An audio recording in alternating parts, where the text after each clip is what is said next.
All right. Hey, my friends, and welcome to today's episode. So, today I have a kind of shorter message, but really it's so important that we understand this. And it's really this idea of it is an absolute must that we have zero accommodation for OCD and anxiety. And so, when I say the word accommodation, really what I'm talking about is this idea of making space for, adjusting to, right? Like just like when you accommodate a guest in your house, it's like you alter your life so to comfort them and to give them space. That's what we're talking about when it comes to OCD and anxiety. We cannot accommodate in any way because OCD and anxiety work in a way that it is very much a you give an inch, it takes a mile. Very much a you give a mouse a cookie, it wants a glass of milk. For those of you that understand that reference, that you're you're cut from the same cloth. And so, if you haven't read that book, go ahead and check it out. It's just a good little fun children's book.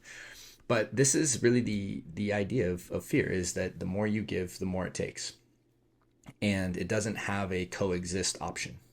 So this is why we have to have a zero accommodation rule with it. And anyone that I work with in my program, anyone that I've ever worked with one on one, again, the one of the main things I stress is in a zero accommodation policy.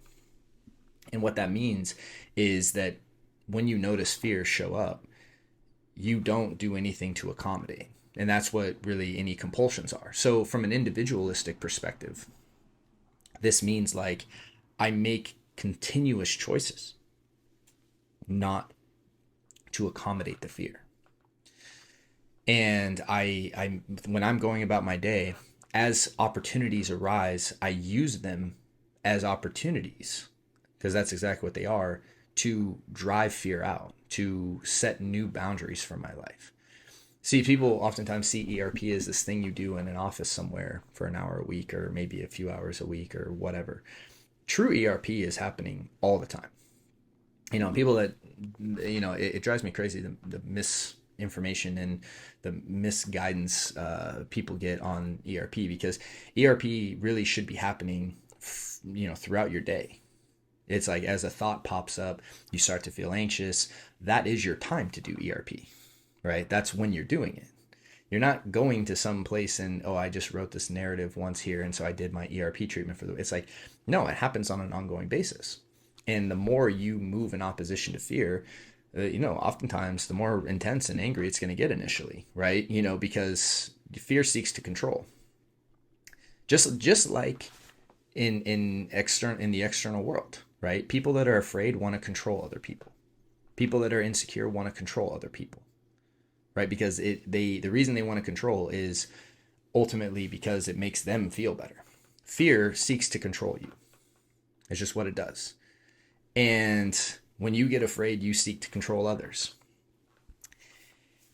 And this is why when you understand fear from that perspective as like this own energetic experience, you understand that we cannot give it any accommodation.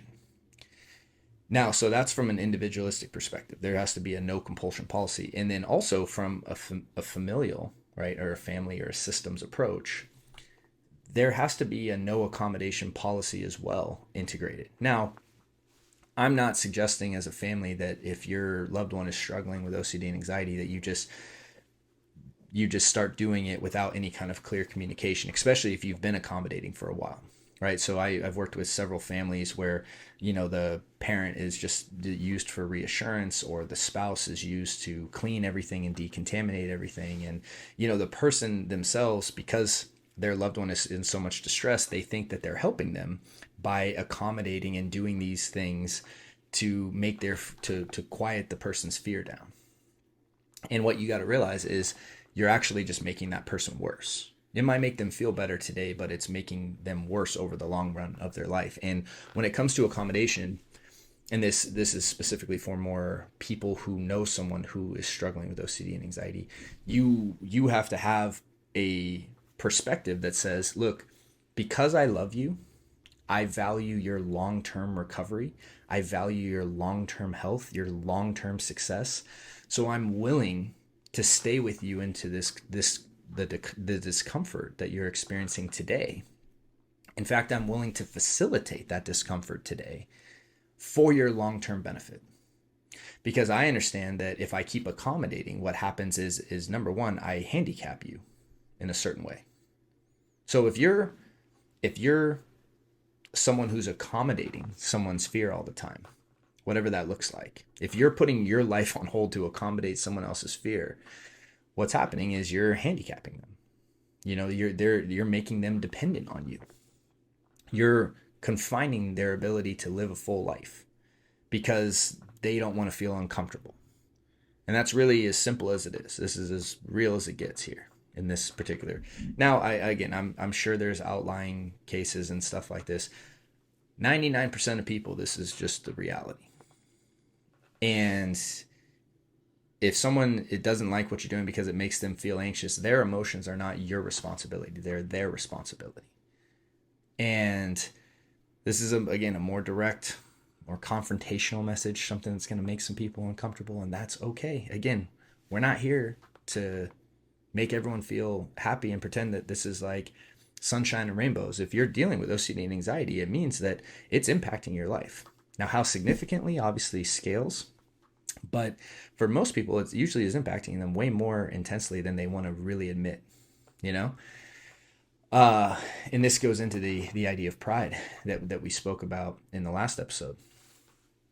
So when it comes to no accommodation, yes, from the individualistic perspective, we have to make sure that we're not accommodating fear in any way. But from a family perspective, we also have to make sure we're not accommodating the person who is struggling, right? And we have to decide as a collective unit that person's long-term recovery is the best solution for everyone. And if that means that there has to be new boundaries set, and that we're going to have a restructuring of how we are operating, then that needs to happen. And that's oftentimes what I facilitate, when I work with families. That's like one of the most important things, actually, is that we have to really work at this from a family or a systems level. Because if I'm working with someone individually and their parent or their significant other is secretly accommodating them when they go home, you understand how that completely counteracts the whole work. There has to be a team orientation to this, a broader picture. And this is why I don't, believe in a lot of these accommodations that are created for anxiety. Like I couldn't believe it, to be honest, but I was, at Disneyland the other day for my daughter, and, we went for her birthday, and I was listening to someone explain how they get this front of the line pass because they have anxiety. Like that's the whole reason, right? Is I have anxiety.